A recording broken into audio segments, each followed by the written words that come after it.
Let's go ahead and head into the next section where we'll learn more about how beta cells mature.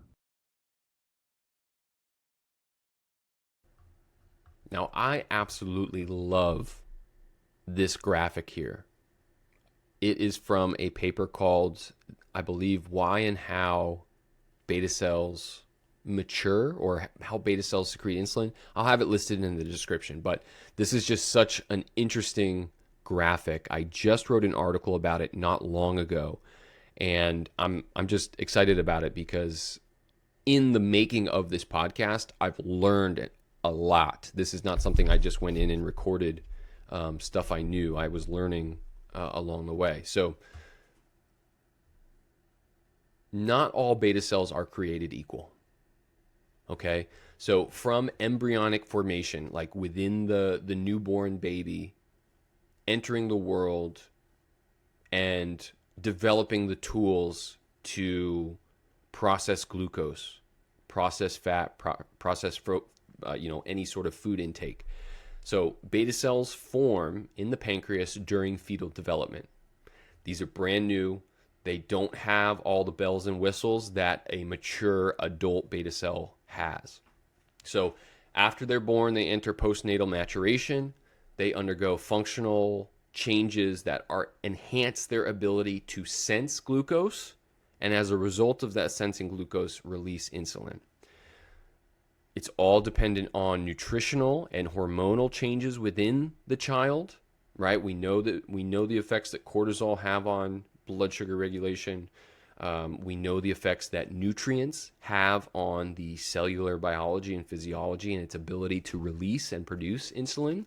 So all of these things in that postnatal state are going to impact the baby's ability to not just make beta cells, but make functional beta cells. There's a big difference there. And then when you consider all of the systems that go into and are affected by proper glucose metabolism, there's a lot to think about, right? So we'll cover regeneration in just a little bit, but beta cells face very high stress from the beginning, just because of their sheer role in the body, high metabolic activity. They're really never not on. They're always producing insulin to some degree, right? They're playing balance in a rest state between the glucagon and the alpha cell, the beta cell. And then during activity or during food intake, they are really firing on all cylinders to make sure that all the cells are getting the energy they need. And this requires a lot of coordination between multiple systems in the body. The gut-brain axis, right? So our gut takes in the food. It has to be able to tell our brain to tell the rest of the organs in our body what's going on and why. From a hormonal standpoint, GABA, right, the hormone secreted by beta cells, has a huge role in influencing the brain, influencing the nervous system. The gut-liver axis, so the liver and the gut, two huge digestive organs, right? So they need to coordinate what are the nutrients we're taking in, what are the nutrients we're able to absorb, what are the nutrients we're able to use, is everything being distributed properly, and are cells able to do what they need to do, right? From a person with diabetes standpoint, do my beta cells have the necessary nutrients to operate at this high metabolic activity that is required of them? And then you think of the HPA axis, so hypothalamic pituitary adrenal axis. So this is nervous system control. This is like I'm trying to think of the word for it. Ground zero. It's like the nucleus of the nervous system and how it's interacting with the body. This is like vagus nerve tone, that it's heavily influencing the ability to go back and forth between sympathetic and parasympathetic. So we touched a little bit on it on the section before, but what are beta cells doing on a day-to-day basis? So they're producing insulin. Blood sugar comes in after we eat our food. Insulin gets released so that beta cells can regulate the energy available to all of the other cell types in the body. They signal with alpha cells and delta cells, right? Delta cells are kind of like the coach, the go-between in alpha and beta cells to ensure that that blood sugar is never going too high, which would be either underactive beta cells or overactive alpha cells, or going too low, which would be overactive beta cells and underactive alpha cells. So there's always a lot of crosstalk going on in those islets of Langerhans between all of those cell types. And then amylin and GABA, right? And this is just a helpful little graphic here. Amylin is slowing how quickly that food is moving through your system. It's promoting satiety. That feeling of fullness is your body telling you, hey, slow down. We need to make sure that we're able to process our food at a good speed so that we can absorb everything that we need to. And to prevent overconsumption, right? Like that feeling of fullness is the body saying, hey, listen, we've got enough. No, we don't need to take in any more. Those with diabetes who lose that amylin have no feedback on whether or not they're full or not, whether or not they've gotten enough nutrients. And that's why, and I've been a victim of this hundreds and thousands of times, where the only time you ever feel full is when you are physically stuffed. Your stomach can literally not hold anymore. And that's kind of like, okay, I guess I have to stop eating now. And that, for the record, is not normal in the slightest. Not normal. You should not have to fill your stomach to the brim to feel quote unquote full. There are feedback loops, there are hormones that are there to prevent that from happening and ensure that you're getting the most out of your food. Okay? So amylin influencing the speed of digestion to ensure that you don't overstuff yourself.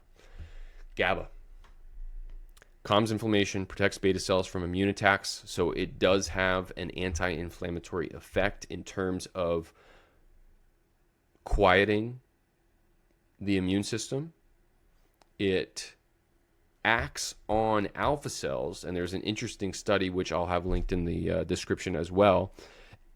Prolonged exposure to GABA can actually de-differentiate alpha cells. It can turn alpha cells into beta cells.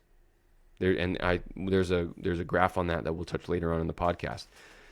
So if you are exposed to high enough levels of GABA, your body will actually convert alpha cells that produce glucagon into beta cells that are able to produce insulin. So it just introduces this whole new dynamic of flexibility between cell types within those islets of Langerhans. So really, really interesting. And then obviously the nervous system stuff, just from a sheer operating level of my body is wired, fight or flight, not ready to digest food because we might have to run or we might have to fight, to that parasympathetic state. I'm safe. I'm able to actually enjoy and allow my body to kind of feed and recover, kind of thing.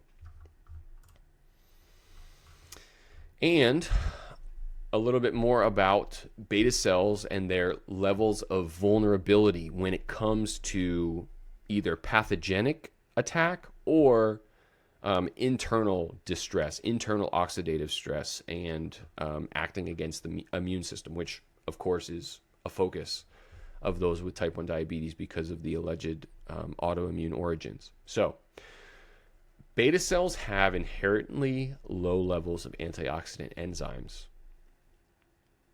Catalase and glutathione peroxidase are just two of them. Catalase is something that helps break down, I want to say starch. I should know that, but And then glutathione peroxidase is something that is able to regenerate glutathione. And that glutathione is like a major antioxidant in the cell. It's something that neutralizes reactive oxygen species. I'm just looking up catalase right now. I'll give you a quick rundown in a second. Common enzyme found in nearly all living organisms exposed to oxygen, which catalyzes the decomposition of hydrogen peroxide to water and oxygen. There you go. So hydrogen peroxide is a reactive oxygen species. Catalase is something that neutralizes it into water and oxygen, which is something that our body is much more able to dispose of, use, and is not harmful. Hydrogen peroxide can be harmful at elevated levels. So there you go. Catalase, glutathione peroxidase, they're both things that help neutralize oxidative stress. Beta cells don't have high levels of them, even in healthy cases. There's a particular author whose name is Sigurd Lenzen. I'll have papers of his in the description as well, but he has been focusing on beta cell defense for a long time, like basically asking the question, why are beta cells so susceptible to immune attack? And it turns out they don't have a lot of good natural defenses, which is confusing because of the next point, their high metabolic activity. So we touched on it before, but beta cells are going all the time.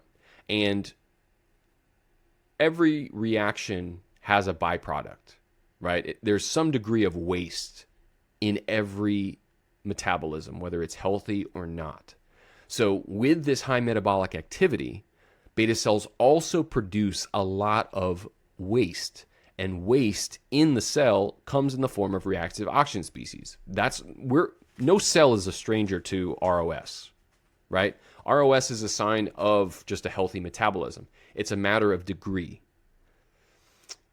So beta cells create a lot of ROS as a byproduct of their high metabolism, and they don't have a lot of good enzymes to handle those ROS, like the catalase and the glutathione peroxidase.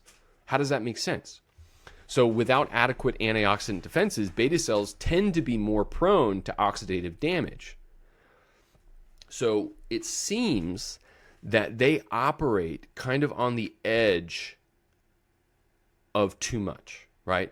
They are high stress cells in and of themselves. They have just enough antioxidant defense to keep those things neutral. In the states of diabetic stress, this last point here, exposure to high glucose levels, like whether that be like a chink in the armor of the other systems protecting beta cells, which we'll talk about a little bit later on, or internal deficits of particular enzymes responsible for handling ROS. Any type of extra stress on beta cells is more than it can handle. It's like at the brim of chaos. Anything more than, basal level stuff is sending it over the edge. So this stress is what contributes to its dysfunction. Its dysfunction leads to its apoptosis, which is its cell death. This kind of starts that loop of beta cells leading to diabetes. Because if you think about it, if one beta cell goes down, that's putting more stress on other beta cells because, it's one less input of insulin, one less input of all the other things. It just kind of starts this kind of domino effect. It seems to start this domino effect down the stretch for the other beta cells. So for this section, the key takeaways: beta cells are complex and multifunctional. They are not just insulin, like food in, insulin out, right? They make amylin, they make GABA, right? And because they make amylin and they make GABA, they have profound impacts on our digestion and on our ability to handle inflammation and influence our nervous system. They mature dynamically. There is flexibility within the cell types of each islet of Langerhans, right? alpha cells, beta cells, delta cells, epsilon cells, gamma cells, they all exhibit a certain degree of flexibility. They can change into other types of cells, which is just crazy, absolutely crazy. So the beginning beta cell is not the same as the end beta cell, and there are unique factors that go into what turns a young beta cell into an old beta cell. They are intrinsically vulnerable to their own metabolic activity, right? So they're operating on the edge of chaos. Any sort of deficit, whether it be in a protective mechanism in an outside system or within the cell itself, anything that pushes it in any direction is too much. And that kind of starts this unique susceptibility to oxidative stress and starts that domino effect. And so, considering, the chronic exposure to either high glucose, excess fatty acids, environmental toxins and stresses, these are all contributing to beta cell dysfunction and cell death. And again, just a quick highlight on Sigurd Lenzen. Let's see if I can move this. I can. Sigurd Lenzen is the author. These are just 3 titles of his. If you're interested in the research aspect of this, I highly recommend you look his name up. He's got a lot of really great resources talking about beta cells and their natural defenses. Invaluable work. He's a super big fan. Now, taking what we've learned about the dynamic qualities of beta cells, the fact that just because it differentiates into a beta cell doesn't necessarily mean it's doing the same things that a mature beta cell is doing. We're learning so much about the potential of pancreatic tissue, not just beta cells, because the flexibility aspect, beta cells, alpha cells, delta, they can all become different things and develop different qualities depending on the environmental circumstances. And the fact that they're intrinsically vulnerable to elevated oxidative stress introduces this whole new can of worms when it comes to the autoimmune theory behind diabetes, because it's not like an immune system needs to create this attack on beta cells, right? Like beta cells are something to be attacked and defeated. No, because with their natural defenses so low, it's a very real possibility that beta cells are simply passive victims to a pre-existing inflammatory state.